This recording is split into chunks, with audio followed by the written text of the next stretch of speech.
Kita telah lihat satu kempen yang jelas, terutamanya dalam tadi petang saudara Rafizi berdebat dengan saudara Saifuddin, ya, lawan beliau sebagai calon timbalan presiden. Dan bagi saya ini sesuatu yang positif. Ada beberapa orang message, dia kata kita tak patut debat sebab ini pemilihan dalaman. Tetapi dalam keadilan ini, keanggotaan kita mencecah 1 juta orang. Jadi, dan kita juga buat pemilihan secara langsung, 1 anggota, 1 undi. Kita tak ada sistem perwakilan untuk jawatan-jawatan kanan.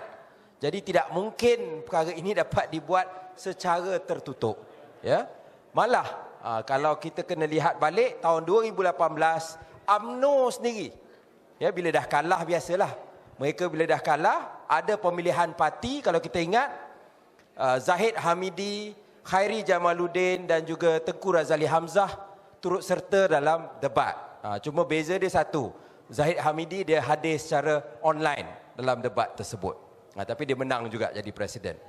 Apa yang saya nak ceritakan di sini, malu kita kalau keadilan, ya, parti reformasi ini, kita tidak ada perkara yang sama, ya. Kalau selama ini saya ingat daripada 2010 pemilihan AMK, 2014 malah semalam AMK juga ada debat yang sama di peringkat nasional. Jadi ini menunjukkan orang minat dengan kita dan kita boleh meletakkan apa isu-isu yang nak dibahaskan.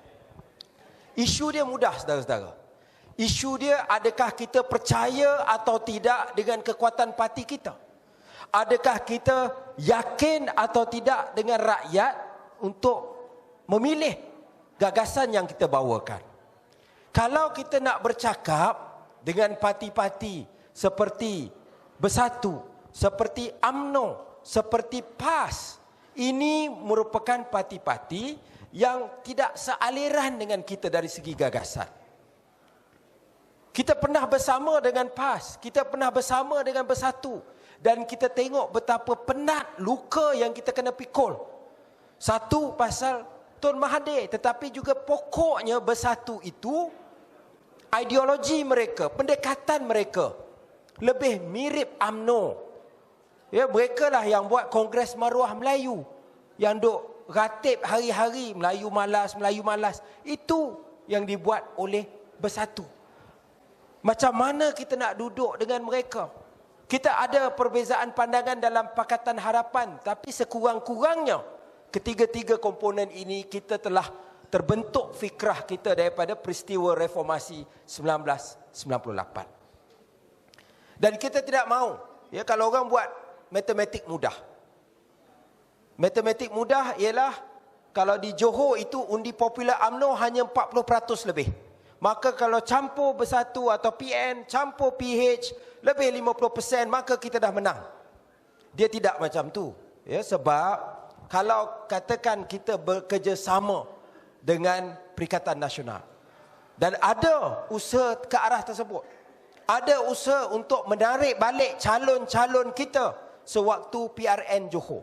Sekiranya ia berlaku, kita ada satu kerjasama dengan mereka, saya yakin, ya, sebahagian juga penyokong tegar kita yang selama ni daripada kita tak ada apa sampai kita jadi kerajaan, sampai kita kalah, mereka bersama dengan kita, mereka akan tidak undi kita pada pilihan raya. Betul atau tidak? Jadi sebab itu, pendekatan yang saudara Rafizi gagaskan ialah supaya kita bina kekuatan parti kita. Kita ada 1 juta anggota. Di setiap cabang kita ada aktivis buruh, ada aktivis Felda, kita ada profesional, kita ada jurutera, kita ada anggota pelbagai latar belakang. Jadi kita kena menang atas kekuatan kita. Ada yang berkata, kalau kita ambil pendekatan macam ni, senang cakap. Tapi kami di Pahang, kami di Kelantan, kami di Terengganu, macam mana nak dapat undi Melayu? Betul, pilihan raya yang lepas, Kelantan, Terengganu, kita zero. Bukan kita je lah. Kalau kita boleh kata, kita pun berkongsi. Amanah kosong, Bersatu pun kosong. Bersatu dia dapat calon lepas tu sebab lompat. Dapat ahli parlimen. Ya, itu bukan tulen lah. Original semua dapat kosong pada 2018. Pahang bagus dikit lah. Kan? Bagus dikit tapi tak banyak beza. Tapi saudara-saudara, Kita tak boleh bersaing dengan UMNO atau PAS atau Bersatu. Nak cakap soal Melayu, soal Islam, kita tak boleh menang dengan mereka. Dan kita pun tidak mahu bersaing atas pentas tersebut.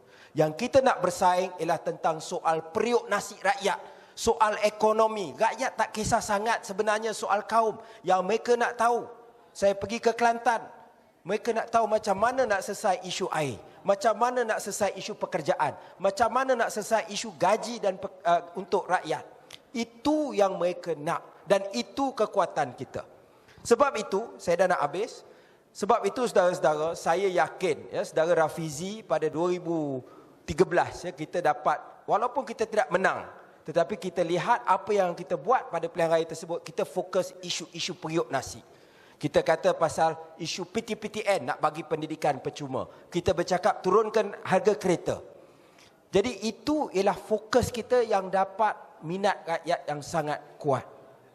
Saya harap saudara-saudara, ya, kalau kita bagi sokongan kepada saudara Rafizi, ya, dan kita dah tengok, kita tahu kemampuan beliau, dan saya boleh katakan, ya, bila berita beliau aktif semula ini, ia telah menarik minat rakyat secara meluas.